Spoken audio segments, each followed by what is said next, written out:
Alors bonjour, j'ai le bonheur d'avoir avec moi Josée Portelance qui est enseignante de 3e année à l'école Le Rucher oui. de la commission scolaire des affluents. Bonjour Josée. Bonjour Stéphanie. Josée, toi, tu connais bien la classe flexible. Oui, en fait, ça fait déjà plusieurs années que j'ai amorcé le processus de réflexion pour amener la classe flexible dans mon local, dans ma classe. C'est parti d'un billet de blog que j'avais vu là, d'une prof américaine qui avait transformé sa classe. Puis justement, c'est quoi la réflexion qu'une enseignante, qu'un enseignant doit se poser quand il commence à se dire « OK, je vais aller vers une classe flexible ». Bien, moi, c'est parti de mon expérience personnelle. J'étais étudiante à la maîtrise, puis je passais des soirées assise sur une petite chaise dure. Ah ouais. Puis là, je me disais « Ah, moi, je fais vivre ça toute la journée à mes élèves. » Donc, c'est quand même des enfants, ils sont quand même à l'âge où il faut qu'ils bougent, qu'ils se promènent,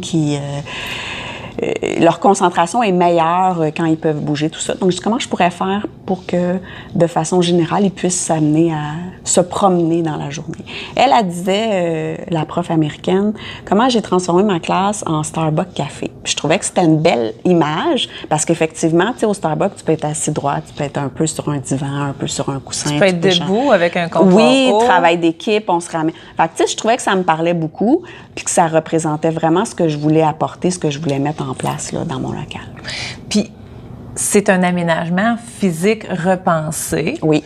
Dans le but, justement, que les élèves, est-ce que je me trompe si je dis, soient plus confortables ou plus mobiles, plus actifs? Bien, un peu les deux, mobiles, actifs. Dans leur apprentissage, collaboratif aussi. C'est sûr que, tu sais, au niveau de l'organisation, c'est facilitant parce qu'à partir du moment où on a un projet, bien, tu n'as pas besoin de tout déplacer, c'est déjà aéré. Facilement, ils se transportent juste avec leur matériel d'une table à l'autre. Ils n'ont pas de place attitrer, donc il n'y a pas de chicane au niveau du « c'est mon bureau, c'est le tien ».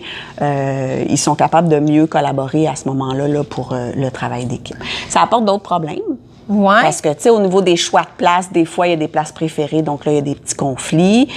C'est pas vrai que ça augmente la concentration des élèves. Mes élèves sont pas plus concentrés.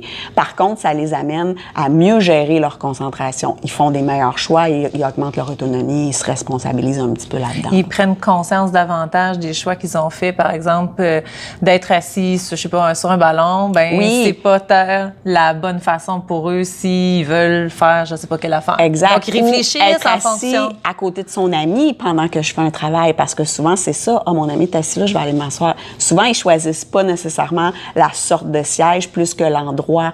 Donc là, tu sais, je leur dis, ben peut-être que là, présentement, dans le moment présent, c'est pas une bonne idée de t'asseoir à côté de ton ami, tu sais. Fais un choix par rapport à toi, ta position physique que tu préfères, tu sais. Wow.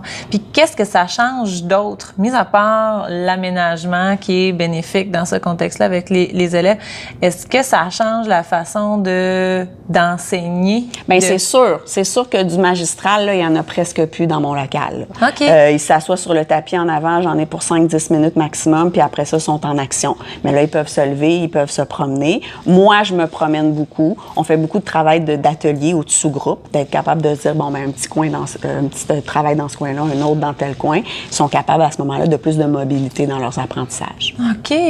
Donc, si tu as moins d'enseignement ou tu n'as plus d'enseignement magistral, tu n'as que des ateliers, du travail en équipe, du travail par défi. La robotique amène beaucoup ça, donc je leur lance des défis.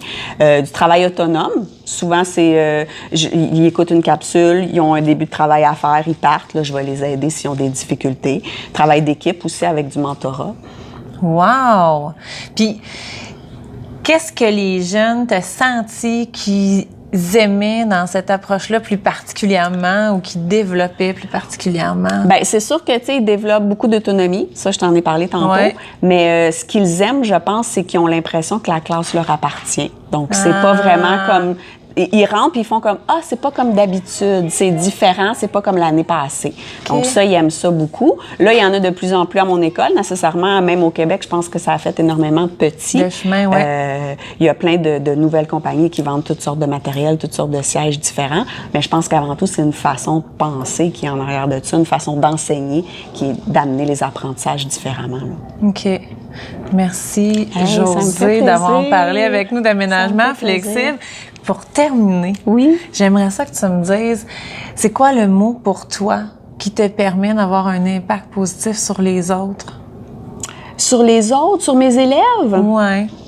Je pense que c'est la flexibilité. C'est drôle, hein? Mais pas juste dans l'aménagement, comme dans tout. Tu sais, d'être capable de répondre aux besoins de mes élèves, peu importe c'est quoi, mais de toujours penser en fonction d'eux puis de leurs apprentissages. Wow, donc flexible dans les dans projets, tout. Répondre aux besoins, la planification. Ouais, Wow, tu peux pas être juste ça. flexible dans ta classe, il faut que tu sois flexible dans ton cœur aussi. Dans ton cœur. Oh, merci, Josée! Ça fait plaisir! Merci de ce partage-là.